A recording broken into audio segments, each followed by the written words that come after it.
In the February, I'm going to jump to February, March 2016. What, if any, communications did you have with Mr. Depp about a prenup? Well, after the engagement, but before the engagement party, I started to feel like it would make, you know, I know that he earned significantly more than me. He's a successful actor. I wanted to eliminate any doubt in his mind and in other people's minds, so I brought it up to him and brought it up to my therapist. Objection, hearsay. She's just saying that she brought it up to her therapist. She's not saying what she said. But please focus on Mr. Depp, okay? Of course. Johnny said he would tear it up. He said, if you ever brought one up to me, or if I ever saw one, got my hands on it, I'd tear it up. Only way out of this is death. Only way out of this is death. And I thought it would, like, I didn't care either way, but I did feel that it would eliminate suspicion or doubt, and it would make things easier. And I told him over and over again, you know, are you sure? Are you sure? Maybe we should do this. And one time he said to me, he's like, kid, are you already thinking of how you're getting out of this? Are you already planning to get out of this, kid? You already planning on leaving? It was around the same time as the moving in together conversation. He accused me of having 1 foot out. And they kind of were happening around the same time. You know, I still had my apartment and we're engaged now. He was asking me to redecorate Sweetser, his main house, and kind of move into the ECB building downtown where my best friend was living at this time. While the decorations and the remodeling had been done on Sweetser. And so these conversations were kind of happening about how to build our future together and how we were going to move forward together. And I would have forgotten about the extent that we had those conversations early on in the engagement if it hadn't have been for my therapist's notes. I'm sorry, if it hadn't been for your what? If it hadn't been for my therapist's notes, which were Okay. taken at the time when I was talking to her about this and my conversations with Objection, Johnny. hearsay. Okay. I'll sustain the objection. We'll move on. Okay. Let's take it to March 2014. Did there come a time there was an engagement party? Yes, so it was March 2014. Please describe for the jury. We had an engagement party, and we decided that when we did get married, we'd have a small wedding, you know, something intimate. But, you know, our lives were kind of big. His life was extremely big. And we needed to incorporate, we wanted to have a bigger engagement party than a wedding, you know, and kind of get our guests in, our family, our friends, and have a big event of it, as opposed to making the wedding something that was big. And, you know, so we kind of put it on the engagement party and had a bunch of people, a lot of friends, business acquaintances, a lot of family. I had all of my family friends and my childhood friends come out for it, and I even invited my therapist. It was, you know, a big event. Okay. And describe what took place at the engagement party. Well, we walk in together and we took some pictures and said a few hellos, and then Johnny disappeared upstairs in, I guess it's like a coat room or something. It was in a big abandoned building that was rented out for events. And he had disappeared upstairs almost the entire party, I would say. It was kind of came down at the end when we were leaving, and came down once because he was at the time sharing drugs with my dad. Objection. Speculation. Lack of foundation.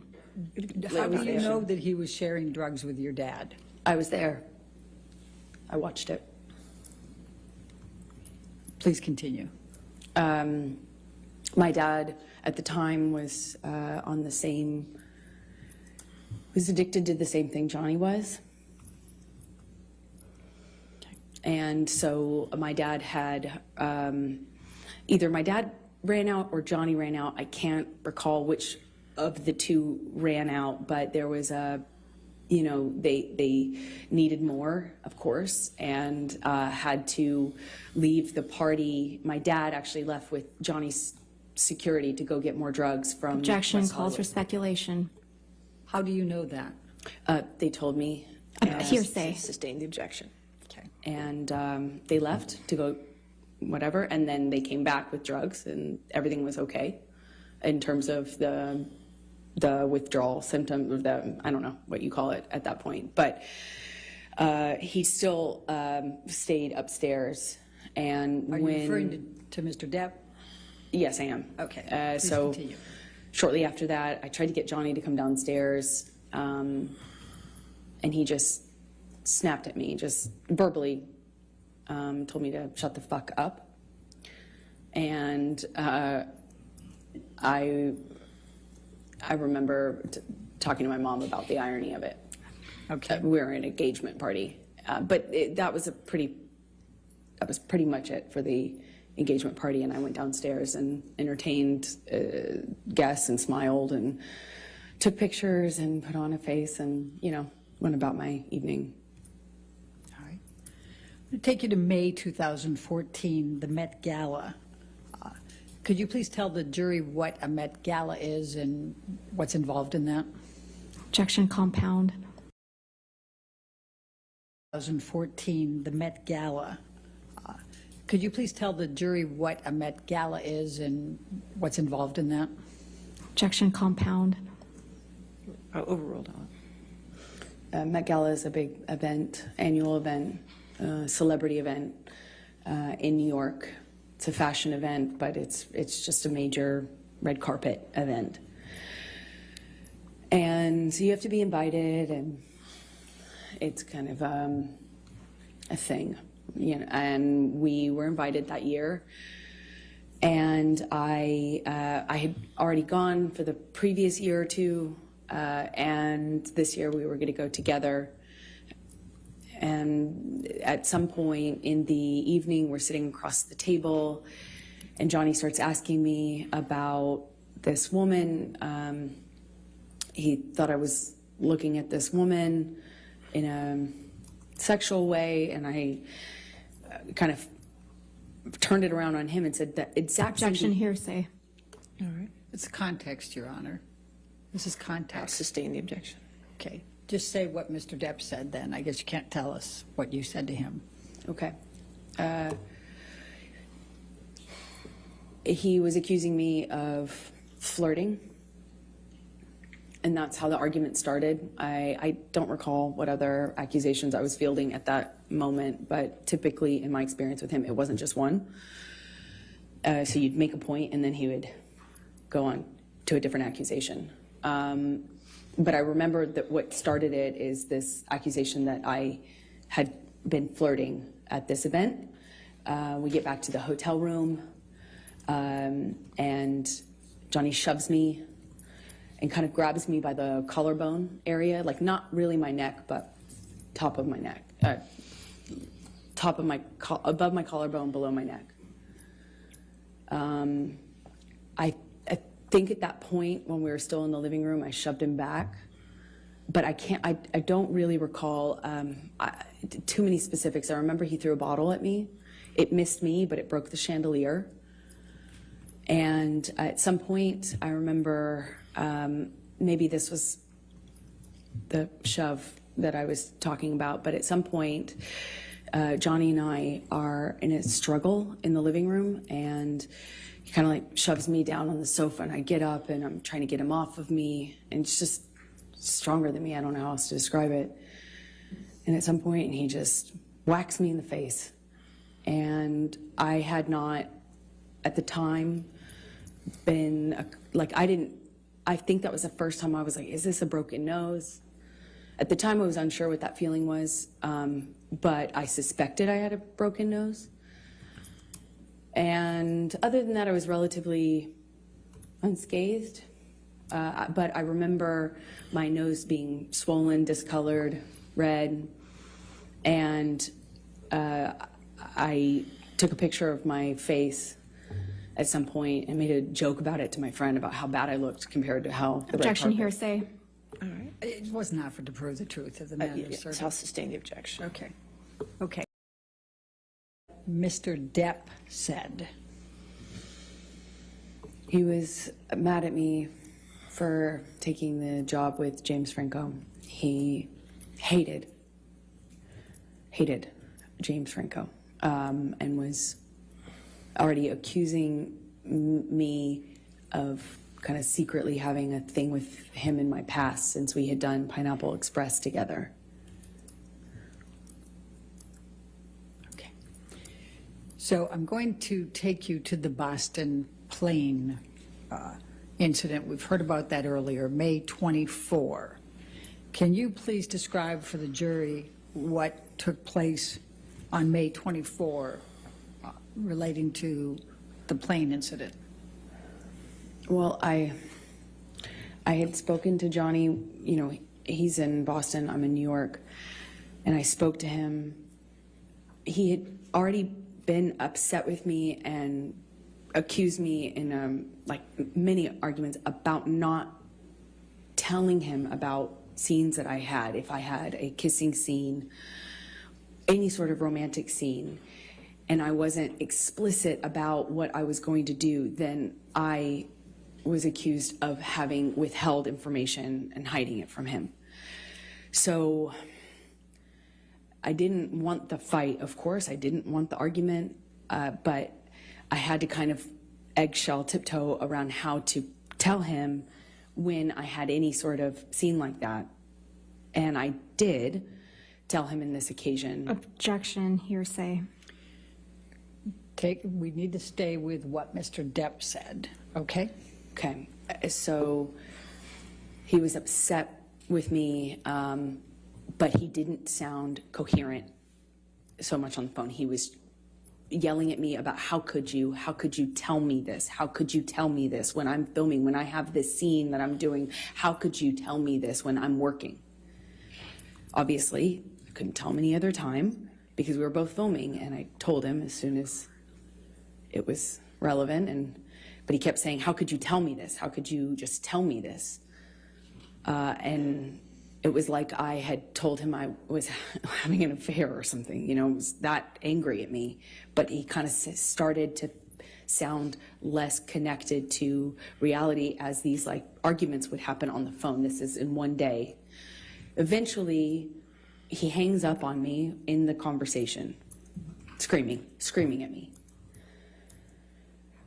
I talked to his assistants. I won't say what they said, but I had conversations and felt encouraged that I could continue on with the plan, which was for me to get on the plane, go to Boston, pick him up, and we would go back to LA for his daughter's birthday. I was nervous because the conversation I had had with him, and he was so upset with me on that conversation, but I figured I assumed he had passed out and that he would have been kind of sobered up the next day, assuming that the work would mean that he felt pressured to kind of pull it together. And I get on the plane. He sent the plane, so I assumed he's not that mad at me. He's over it. We're moving on. He's sobered up. There had been a lot of talk about a sober plan, like a full detox, a full recovery, a doctor, a whole plan. You know, there were talks of that following what had happened in London. So I was feeling like, okay, well, maybe we're here. And I get on the plane, it touches down and the SUV pulls up and it sits on the tarmac for a very long time. He knows I'm on the plane waiting for him.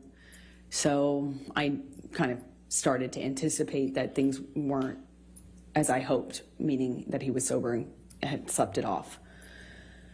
And I'm sitting on the plane for a very long time waiting for him, and he finally opens the door, and I see him get out of the SUV, and guess by how he's moving, how he's walking. I didn't realize at the time I had already become really sensitive to these little changes because my life changed depending on what he was on. And he gets on the plane, and I just knew in every cell of my body something was wrong.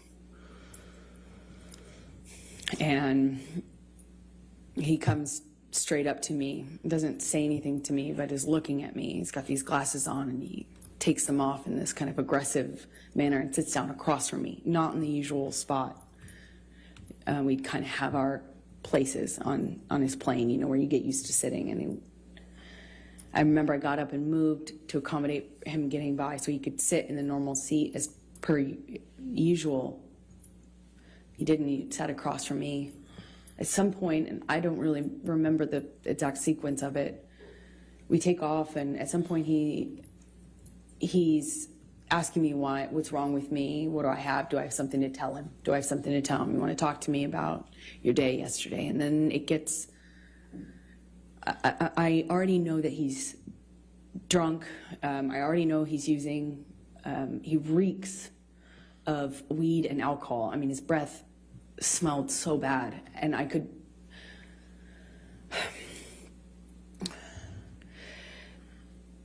I could anticipate that there was a no-win situation here. There was no me talking myself out of this or talking him down or any, you know, a lot of my arguments and my involvement in them are me trying to diffuse by explaining or Objection, non-responsive. She's telling the story, Your Honor. I'll sustain an objection as part. Go ahead. Okay. So he is asking me questions, and I know to not engage. I was polite. I made sure to answer minimal amount of, you know, the minimal amount that I could. I moved slowly. I was trying to be polite, but not engage because there was no win. And he kept going, kept asking me. Eventually he went from, do you have something to tell me, to, you want to tell me how much you liked it? Tell me, did he slip a tongue? It got worse and worse, just more. It went from asking me about how my kissing scene went or how the sex scene went to asking me what James Franco had done in the scene, to being really explicit about my body. You know, he was talking about he was saying really disgusting things about my body, about how I liked it, how I responded, and then he started just straight up taunting me. I know you liked it. He called me a go-getter. He called me a slut in front, and also this is happening with security and his assistants on the plane. And I remember I felt I struggle to be able to tell you how embarrassed I was, because he was speaking to me in front of people in this way, asking me if I liked it and if I was wet, and you know, why I wasn't looking at him, and that was proof I wasn't looking at him. That was proof that I was asking for it. Did I ask James to do this and this to me? And how about if he does those things to me? Insert sexually explicit descriptions of what he accused me of wanting or deserving. And I, at some point in this, get up and move to the front of the plane. And I remember getting up so slowly. I didn't want to aggravate him. I didn't want to give him any excuse to pounce on.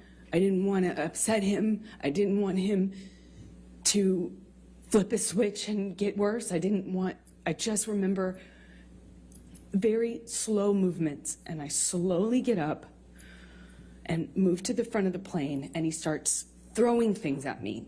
Ice cubes, utensils.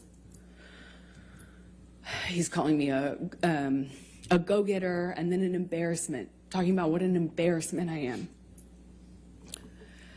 I don't know how many times I moved seats. I wish I did. I remember moving more than once, and Johnny came to me each time, not the other way around. He sits down in front of me at one point, and because I'm not answering him, I was looking out of the window, and he slaps my face. And his friend is in our proximity. And it didn't hurt my face. It just felt embarrassed. That you do that to me in front of people. It was the first time that anything like that had happened in front of somebody.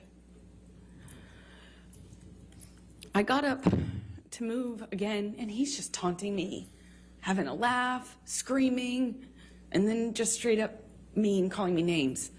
And it was oscillating between those things. And I get up slowly again, and I just resolve to just sit the rest of the time up at the front of the plane. And as I get up, he kind of kicks the swivel chair into my hip, or kind of just hits me. And I look at him, and he asks me, what are you going to do about it? I just stared at him. I just stared at him and wanted him to see me. I wanted to get through to him. Didn't feel there was it felt like there was a blackness in his eyes. I wanted to look at him. I wanted him to see me. It didn't even feel like him. And as I'm walking away, slowly, trying not to be, I was being very deliberate about my movements, wasn't saying anything, I wasn't engaging. I am walking away from him slowly, and he tells me to hurry the fuck up. Hurry up.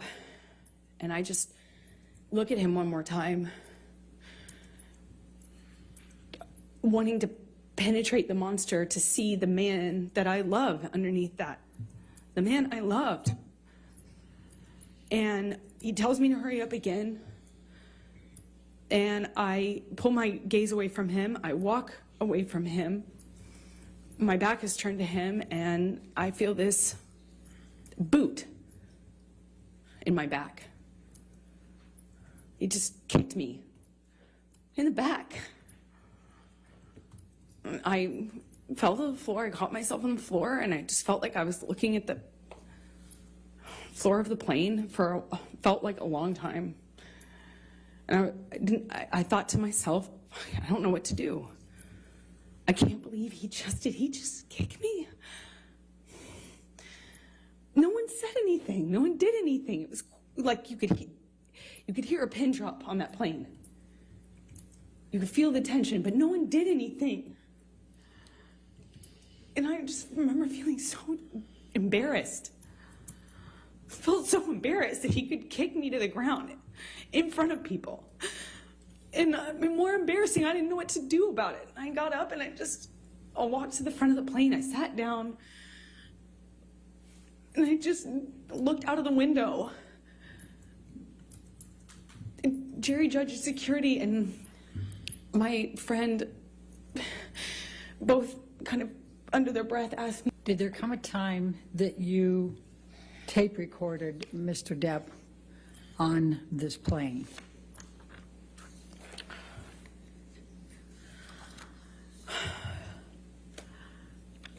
I want to sit here and say that I was telling myself I needed to leave him, but as he got worse, he demanded the oxygen tank from the flight attendant, excuse me, and he continued to drink, and then eventually started howling like an animal and passed out in the bathroom with the door locked, and was howling. And I at some point pushed record on my phone because there was that 5% part of me. Objection, non-responsive. I don't think it's non-responsive. She's explaining what led up to her tape recording and why. I mean, I can ask her, will that solve it? All right. Why did you tape record him? Because I knew that Johnny wouldn't remember what he had done. I knew he would not remember. And if Calls for speculation. She can say why she did it and what she thought. But that last part called for speculation. I'll sustain the Don't objection. say, I knew. Why did you tape record? in my experience, when Johnny was that inebriated, he would not remember what he had done. Calls for speculation. How can that call for speculation? I'll sustain the objection. All right, let's go to defendants 221. And I'm going to play 3 different parts for it. Your Honor, And may we we can- approach, please? Okay.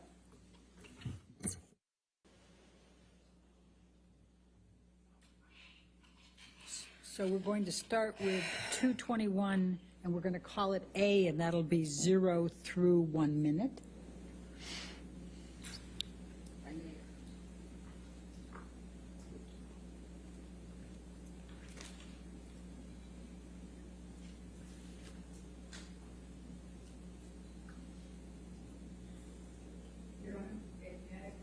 Okay, sure.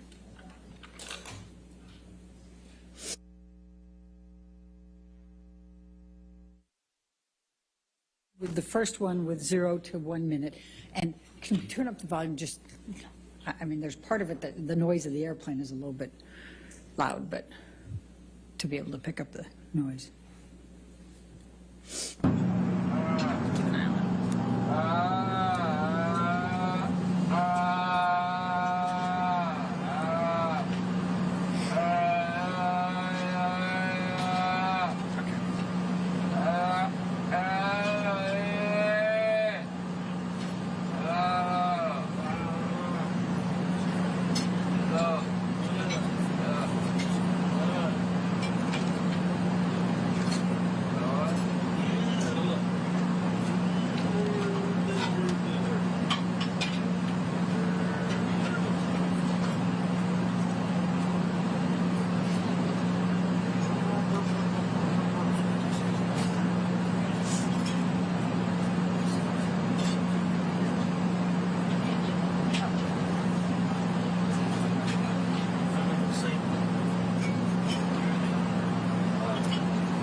And then the second one is from 2:50 to 3:20, 30 seconds.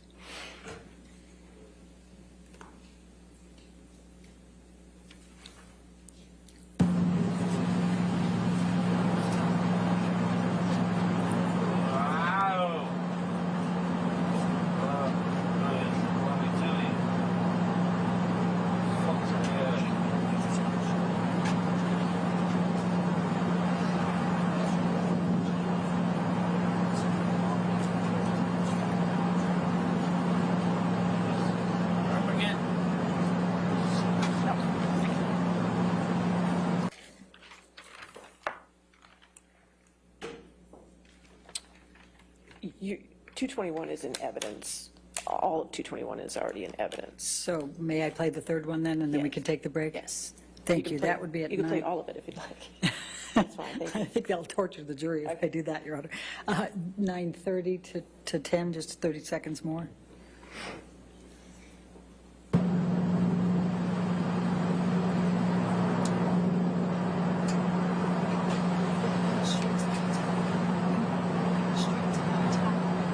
I must have this fucking idiot in case she gets sick.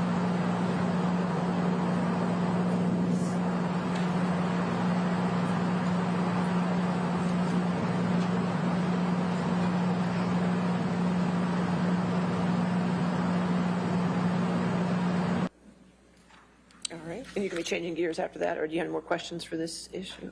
No, I think this would be fine Okay, for a break. all right. Ladies and gentlemen, let's go ahead and take our morning break then. Just do not do any outside research and don't discuss the case with any. Contact me. I spoke to him when I was in New York on the phone, and he said that he was he had a chip, or that he was going to meetings, that he I think at the time mentioned a sober another celebrity that was kind of advising him on sobriety, or not advising him, but, you know, encouraging him. And he was saying, well, look, you know, me and this person, we even went to a meeting. I've got 3 days sober, 4 days sober, and that was the last time. The monster will never come back. Monster will never come back. And because it felt like such a different, it felt so much worse than it had ever been before. And because I had, you know, I went to New York and I was trying to get my strength to leave him, I actually thought that it kind of would be the turning point. I thought I had effectively... Objection, Your Honor, non-responsive. Overruled. Thank you. Go ahead, please continue. I thought things would change. Okay. Did you draft any kind of email to Mr. Depp to express your emotions and how you felt about all this? Objection, hearsay.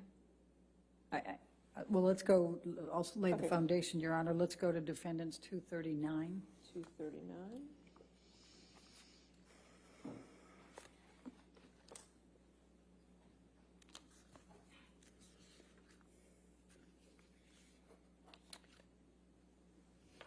Objection, hearsay, Your Honor.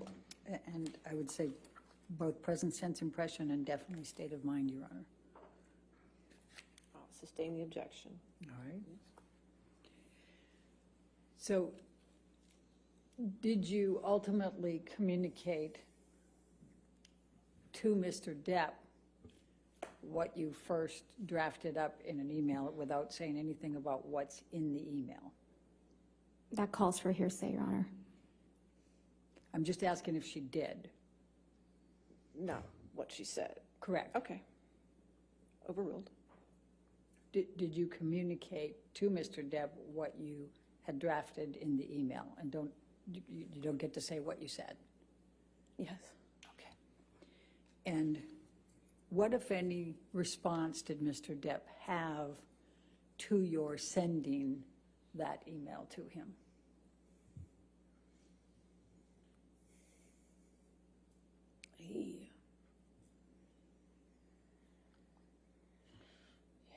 He came to New York to fight for the relationship, for me, to prove that he was sober and he was committed to changing.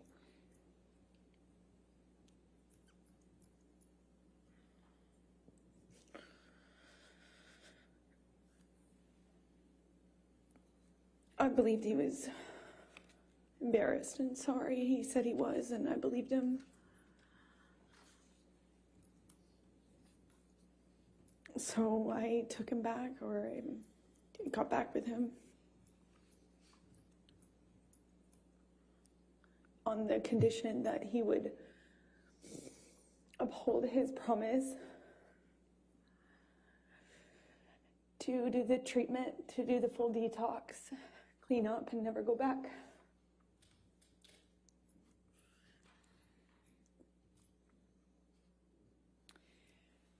So I'm going to take you now up to the June through August 2014 timeframe. And I think you testified earlier, and others have as well, that Mr. Depp brought in Dr. Kipper and his group, correct? Yes, he did. Could you please describe for the jury what those next few months were like?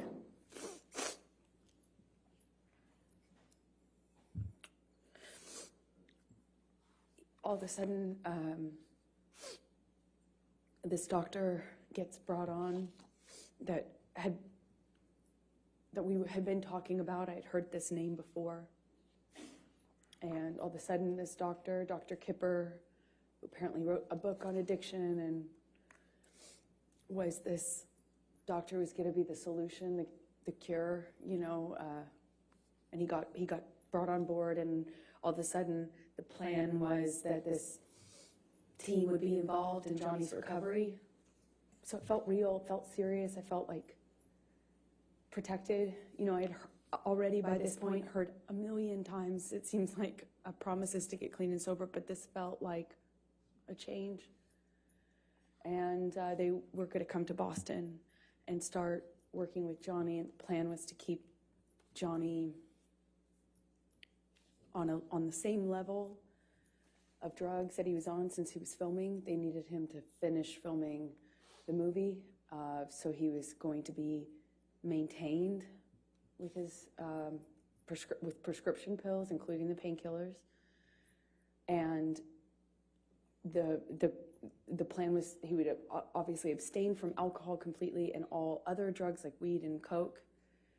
And then when he finished filming, the plan was to do Objection, the full Your Honor, detox. hearsay. And lack of foundation. I don't understand what the objection, I don't think it is. I think she was just explaining the context there. I don't think she was saying We what could lay somebody a said. foundation how she knew, but it's fine. How did you know that? I was involved in the conversations Okay. Please with the continue. doctors and with his sister. Objection, And Your Honor, nurse. that's still hearsay.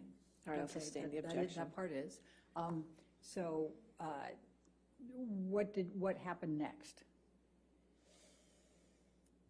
As a result of these communications, without saying what the communications were? A nurse came to Boston where Johnny was. I just would come for short periods of time in between, on weekends from filming until I wrapped my movie, which I did, I think in May, if I am not mistaken. And then I went to Boston and I was there and saw a nurse was flown out to Boston, Debbie Lloyd, and I believe Kipper came out too.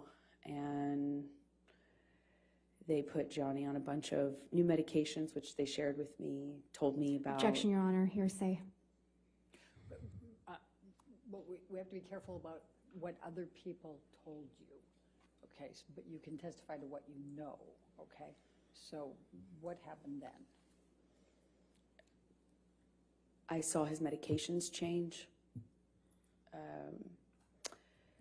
I know the amount that Johnny told them he was on was so that they could maintain him for the filming, meaning not make a drastic change in the amount of painkillers he was taking. But his behavior, his whole personality changed drastically. He would be speaking to me, and at the time I was staying in Boston with him, having wrapped my movie, and he would, in mid-sentence, mid-word, fall asleep.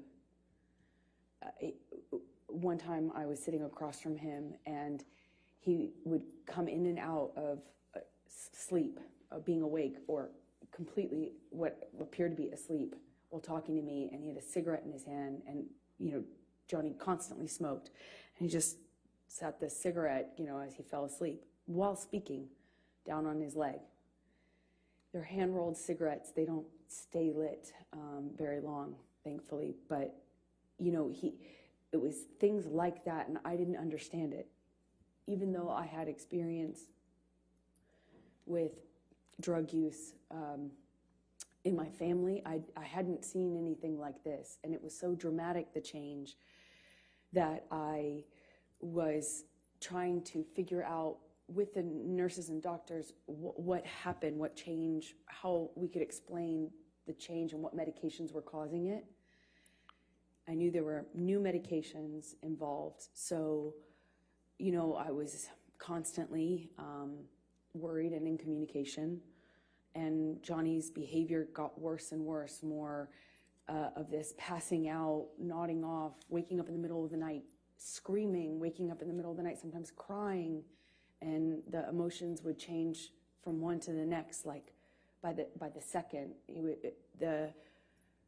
I remember we were on a long weekend when he was filming in Boston, and we went to this like a resort retreat hotel, and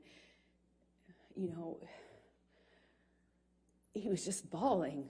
It broke my heart. There was just a lot of changes, and I really didn't know.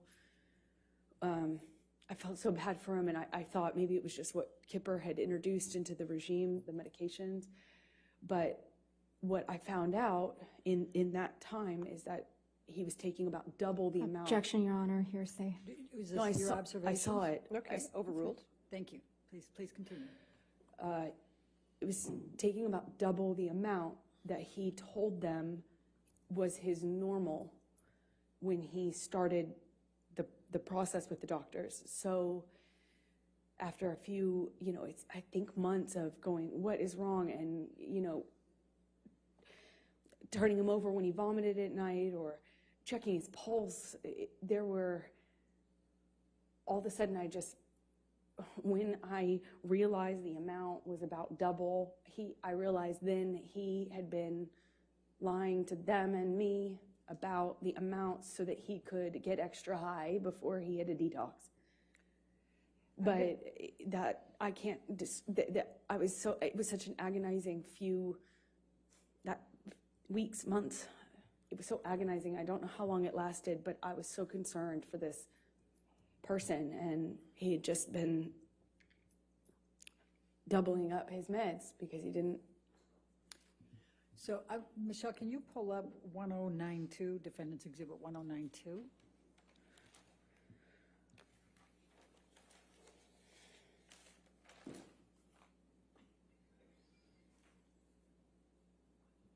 Amber, did you take this picture of Mr. Depp? I did. Your Honor, I'm going to move the admission of Defendant's Exhibit 1092. All right, any objection? No objection. All right, 1092 in evidence. You can publish. Thank you. And can you describe what's depicted here and why you took this picture? This was during that time when the prescriptions that he was on in the doubling up of the opiates got so bad that he was like this just throughout the day, off and on, and then he would take Adderall and he'd be really animated and ready to go, and then it would be this again, and it was so erratic and it changed so quickly, and I naively now really did not understand what was going on. His well-being. Right. And it was very confusing and scary. So did there come a time then that Mr. Depp went into detox for Roxycodines or whatever they're called? Yes, when he finished filming, the plan was to do the detox, and that's what we did.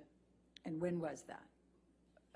That would have been early August of 2014. I believe we were there for, I think, a week to 10 days, 8th through the 18th, more or less. And we've heard some testimony about this, but can you please describe for the jury what took place during this detox on the Bahama Islands in August 2014? It was, for the first few days, okay, peaceful. The nurse, and then later nurse and doctor, were staying on a different part of the island, a few minutes drive by ATV, like 10, 15 minute, by one of those ATV vehicles.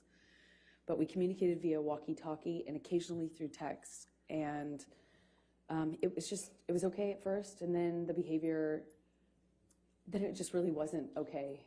It was up, down, he'd be mad at me, then he was wanting a hug, he cried a lot, and then he wanted to have sex a lot, which is just not like Johnny at all. And it was just like that. It was just up, down, mood, and it was like I felt like a constant was catering to the mood, that whatever he was going through at the time, I was just trying to adapt and kind of roll with it and provide support. I was taking his blood pressure. I was on a schedule and constant communication with the nurses about delivering the meds, giving him his meds at a certain time. I was just trying to take care of him. And a few days in, I guess the effects of the detox really started to change. And it went from this erratic behavior up and down to just really down or mad. He would burst into anger at me, yelling at me. I crossed the table. I walked away from it at the table. I crossed the table in a certain way, and he screamed at me about that and tried to overturn this table. Luckily, it was bolted down to the deck, but I remember him shaking it and screaming. And at a different point, he was really calm and sweet and thanking me. And then another, he looked like he was balancing out, and we had a conversation, and he was saying he wanted to quit the detox, and he couldn't do it anymore. And I was trying to find the language to encourage him. I was trying to remind him how much he wanted that, how much he had told me he wanted that, how much I was reminding him, he told me all the time, I saved his life, and he wouldn't be doing this without me. And I was telling him these things, and at one point in our conversations, I told him about how... Objection, Your Honor, hearsay. Please try to continue without what you said, please. I said something to him, and he got so angry at me, he slapped me across the face. But he did it while crying. It was the weirdest thing. He was crying, saying no woman had ever embarrassed him like that. No woman had ever made him feel like that. I heard that for the rest of the trip too, just on repeat. And I felt bad. I feel bad. Still feel bad. But, I didn't want to make him feel embarrassed. That's not what I wanted to do. It just was in over my head. I don't know how to detox someone. I don't know how to help them through that. And I shouldn't have been there. I don't... Why were you there? Because he asked me to. And I didn't know that was a phenomenally dumb idea. I don't know why why the doctors and nurses didn't tell me not to. I had no idea what that was going to look like or be like. And it was hell. We're on an island. I'm trying to take care of him, and he was hallucinating and... Objection, Your Honor, non-responsive. Overruled. Screaming at me for things that I said when I didn't say I hadn't said anything. I would tell him, Johnny, Objection, Your Honor, hearsay. Well, I think in the context, Your Honor, it's not offered to prove the truth of the matter asserted. What's it for? It's just telling the context of... I'll sustain the objection. Thank you. Please continue and just say what he says and what he did and what your observations were. He was accusing me of having a man in the house with me. We were in a single, in a cabin. It's basically one room with a closet and a bathroom. There's nowhere to hide, really. There's a closet and a bathroom. And he, at one point, told me that I was hiding somebody in the house. Another point, he was communicating with someone not in the room. It would yell at me and then yell at someone else. It wasn't there. And I tried to ask for what I should do. I didn't know what to do. It was terrifying and strange. The whole week was... So after you left Bahamas and finished with the detox there, where did you go from there?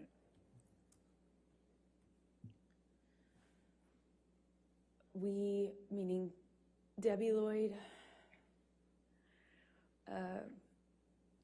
Dr. Kipper, and I and Johnny, we flew back to LA, and he was going back and forth between saying he wasn't going to continue to, he was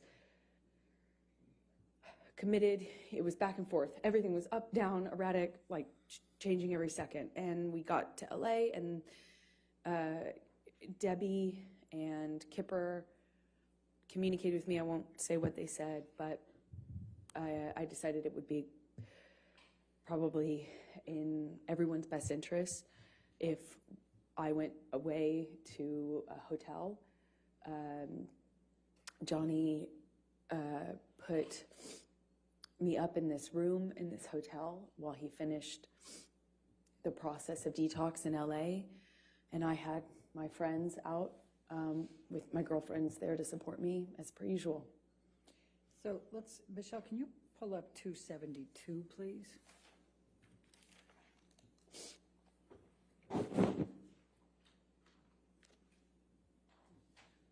And after you both returned to LA, did Mr. Depp communicate with you by text while you were apart, while he was finishing the detox? Yes, he did.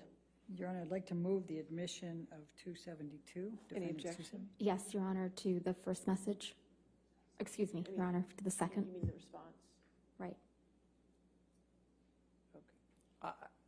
It's just present sense of impression, but I'm understanding Your Honor's Yeah. rulings on that. Okay. So Did you want to redact it? can we That's redact that second? Sorry, published it. Please tell the jury about this text and the context. This was Johnny's response to me apologizing for having an audition. Okay. Thank you. All right, now I'm going to stay in November of 2014. And did there come a time that Mr. Depp told you that he understood that you were not going to accept any more jobs, that you were going to stop working? Well, Johnny said this to me in an argument, in a fit of rage is the best way I can describe it, and kind of alluded to me having agreed to not work anymore, which if you don't know me, is preposterous. There's no way I would agree to that. Although I did make concessions and gave up a lot of Objection, these Your Honor, fights. hearsay. That wasn't, Overruled. thank you. Please continue.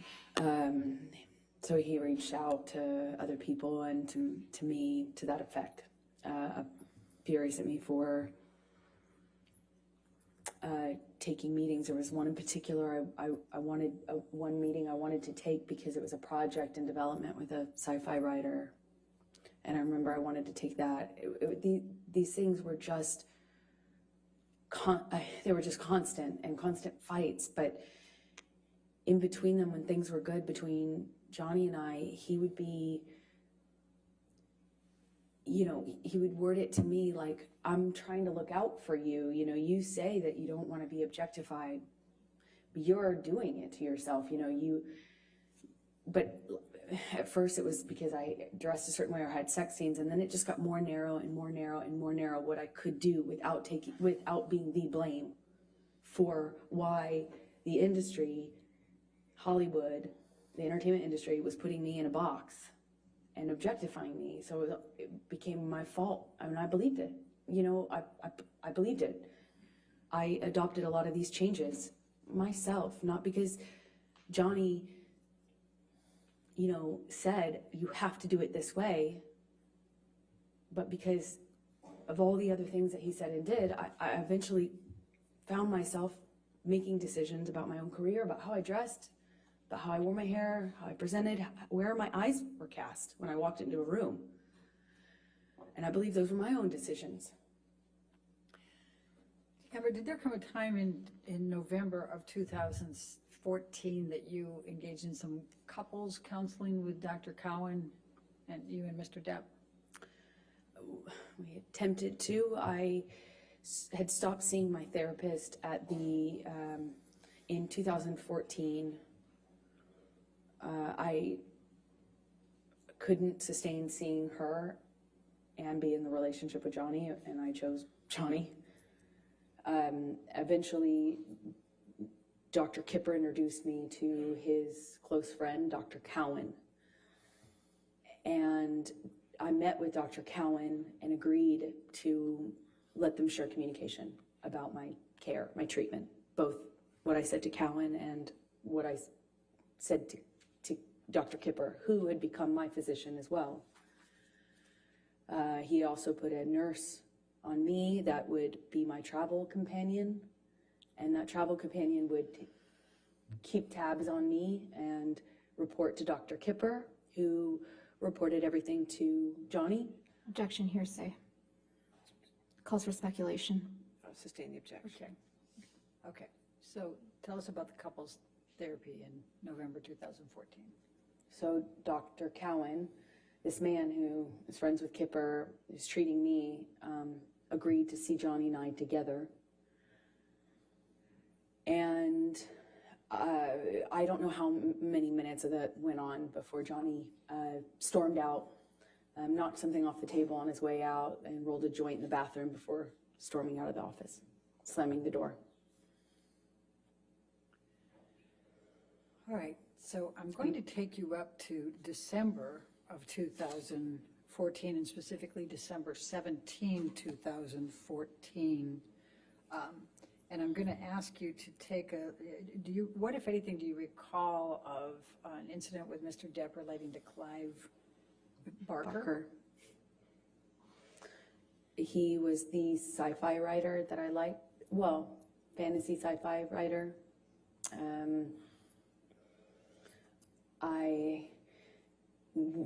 I kind of had a dream project based on a book that I loved of this author. He's just a weirdo genius, artist, writer. And I had a meeting with him through another director about a piece of property he wanted to make into a movie. And I just remember I believe we were at the ECB. It was in December of 2014 when Johnny found out that I had this meeting scheduled, and was furious at me. Accused me of having this plan to sleep with this. He was mad that I was taking the meeting at this man's house, but the man was very ill, like terminally ill, and not able to leave his bed or his home. He was under home care and very ill. And the person who was introducing us explained to me how we had to meet, and I did. And that was a big problem for Johnny. At first, it was that he was concerned about my safety, and I thought that was sweet. And there is something that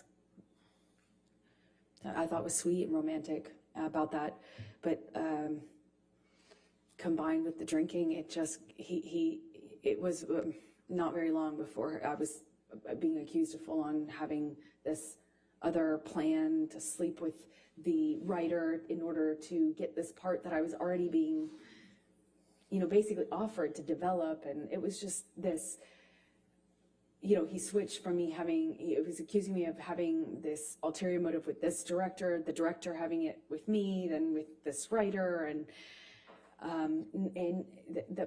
the important thing I can try to get across in this moment is that nothing I said, no amount of explaining, apologizing, accepting, not accepting, agreeing to not go, nothing worked. Nothing changed. How mad he was at me and constantly telling me I had done something wrong to deserve what was happening. Until, of course, he takes it too far, hits me too hard, breaks too many things in the house, and then leaves, which was the pattern. And he would leave and not have to deal with the cleanup.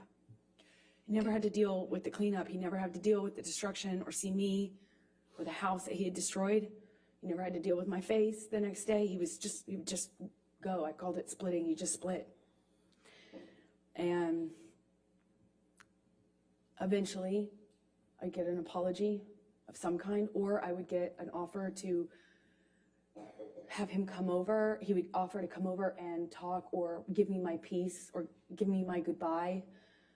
And in many ways, I found myself accepting that, knowing it was kind of false pretense, because I too wanted to resolve it. I didn't want him to think I was sleeping with this sci-fi writer. I didn't want him to think that I was this slut he said I was all the time. I mean, part of me really wanted to believe that he didn't mean those things, and I wanted to get to that part of him that would tell me he didn't mean what he said and that he was acting this way because he was messed up, you know. And the cycle would repeat, I suppose. Was there any physical violence on or around December 17, 2014? Yes is the answer to your question. I don't really remember what happened in that fight. I remember more afterwards. I remember how apologetic he was for it. I remember him telling me he took it too far. I remember him saying he'd never do it again. And I remember wanting to get to Christmas. You know, Christmases are hard probably for everyone. And I remember it was close enough to Christmas that I was tired. And I wanted to be in a I wanted to be in a kind, gentle, peaceful state for Christmas. I didn't want to go through a breakup at this time. I didn't want to, you know, that's what I remember of that time. Let's bring up Defendant's Exhibit 321, Michelle.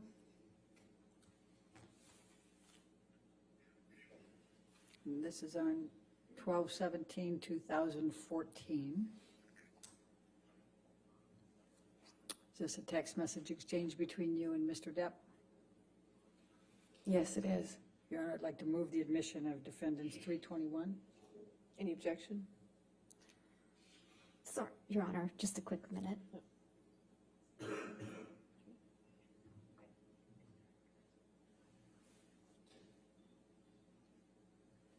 Your Honor, no objection. All right, 321 in evidence. You can publish it, please.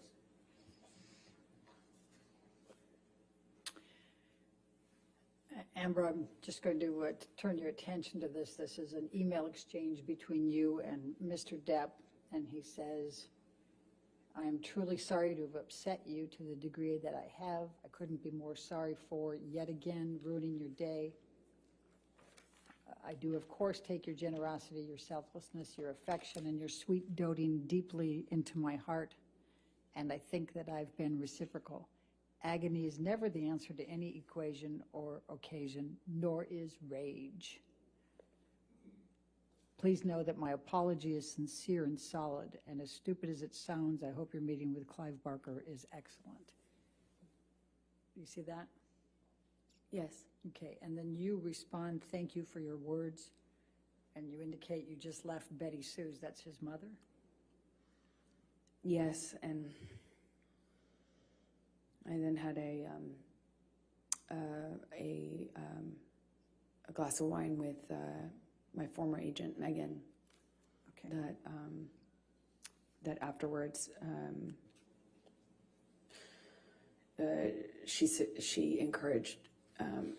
Objection, hearsay. Yeah. Okay, thank you. Sure. All right, and we can take that down. Let's bring up 325, Defendant's 325, please.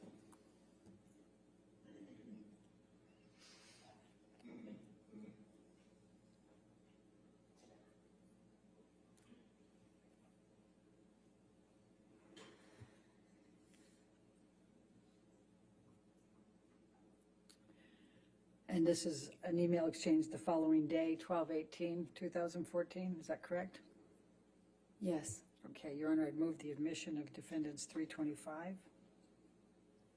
It's already in, oh, it's already in, Your Honor. My apologies.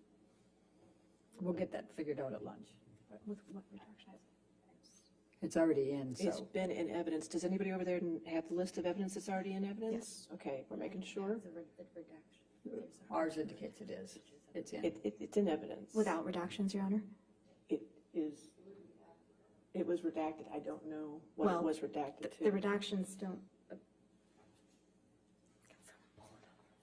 That's how it is in evidence, Mr. Murphy?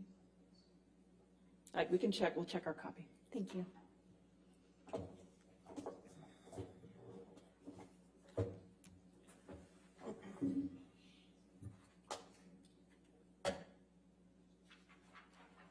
It's fine, Your Honor. We've confirmed. Yes. Thank you.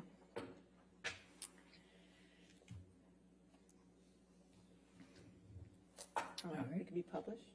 Thank you. That's-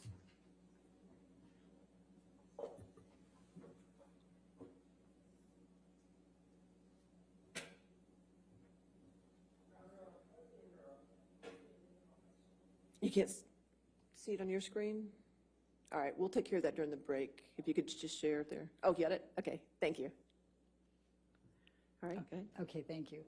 So this is from Mr. Depp, right? Says, it's a way, I've let it go too far, went too far. Do you see that? Yes, I do. I always regret it when I jump, or worse, when you jump. I don't want to be conditioned to continue that behavior. Therefore, I'll put in heavy work with shrink. What is your understanding of what he's referring to with shrink?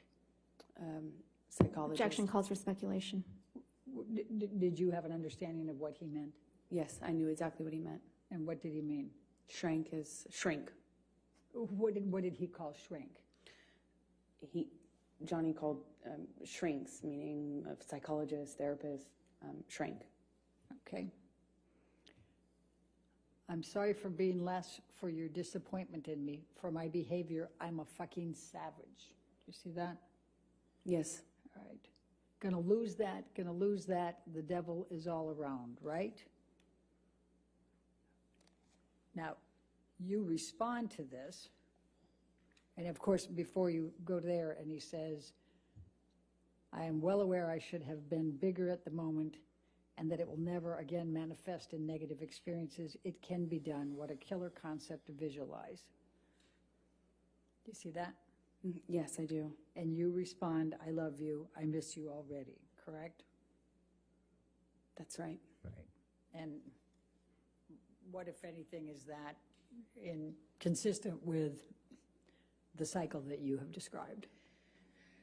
Well, the language he used after particularly violent episodes was savage, monster, devil. And so we ended up both calling his other side, the side of Johnny that would do and say unbelievably horrible things. It was very different from the other Johnny. That was, in my opinion, exact opposite. And this is typical of the apologies that I would get when he took it too far physically. I was encouraged because I thought it meant he understood that he could really hurt me. Sometimes I didn't think he understood how much he could hurt me physically, I mean. So after this, I